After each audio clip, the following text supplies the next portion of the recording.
couple of weeks after the basketball game, Kurt arrived at the Best Burger corporate headquarters to find Frank and Brian in the lobby. Frank, with the stench of whiskey oozing out of his pores and bearing an insufferable smile, stood close to Kurt. Frank had tried his best to patch himself together following his night of heavy drinking. The dark red spots on his face meant he had made an attempt to shave.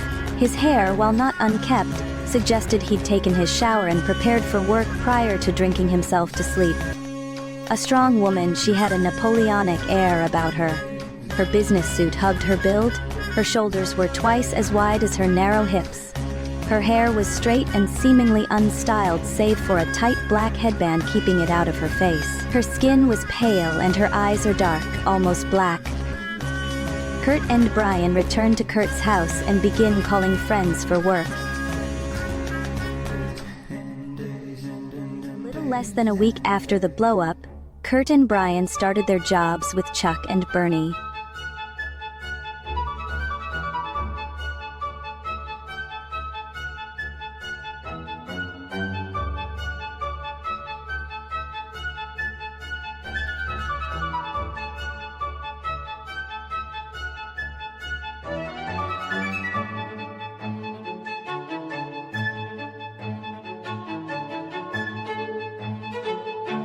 Back at Chuck's deli, the dinner crowd is constantly being overcharged by Chuck and his employees.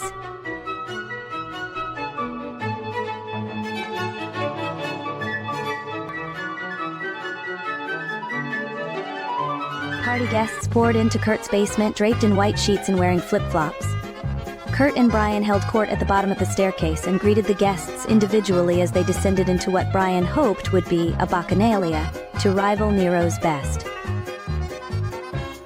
Kurt's party celebrating his independence coincided with a distant bell tolling for Frank, who was stuck at Pointy Foods headquarters being dressed down by company's CEO Michael Sanders.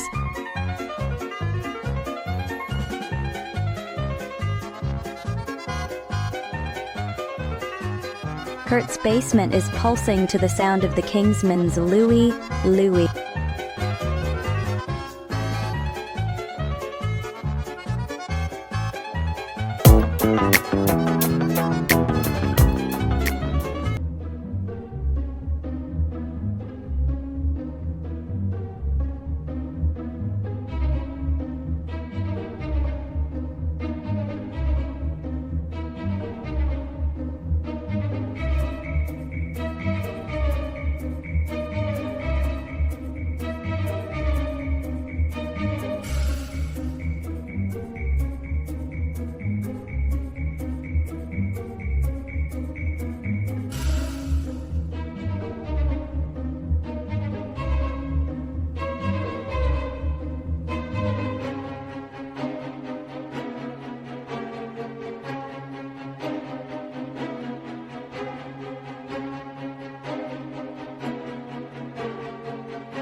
Back at the campsite, things are going horribly wrong.